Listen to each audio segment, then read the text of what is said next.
أنا ضل كذا. ما تستفاد متابع يا جاي جيب مدرك جيب فلان جيب. بوصل هو.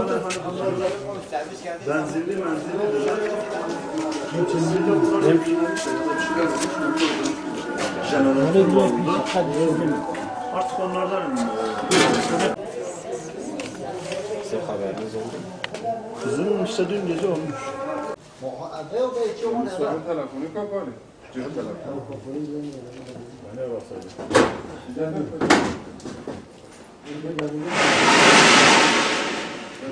Bunlar derin dondurucudur. Tabii sıfır diyor ama şimdi sıfır demeye şahidiz.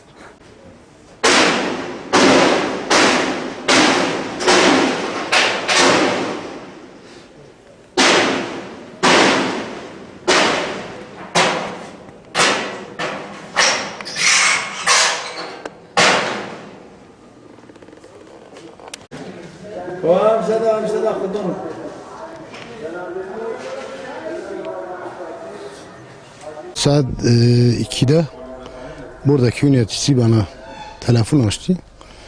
Ben geldim, itfaiye ateşi söndürmüştü. Bilmiyoruz şimdi belki burada bayıldı, hemen hastaneye kaldırdılar.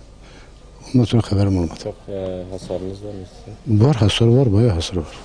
Yani tahminen ne kadar? Bir tahminen 8 dükkanda bayağı 80 milyona yakın hasar var. Kaç dükkan yanmış? 8 tane. 80. Hasar tespiti geldiler, tuttular ama bilmiyorum nasıl olacak. Çok geçmiş olsun. Sağ olun, teşekkür ederim.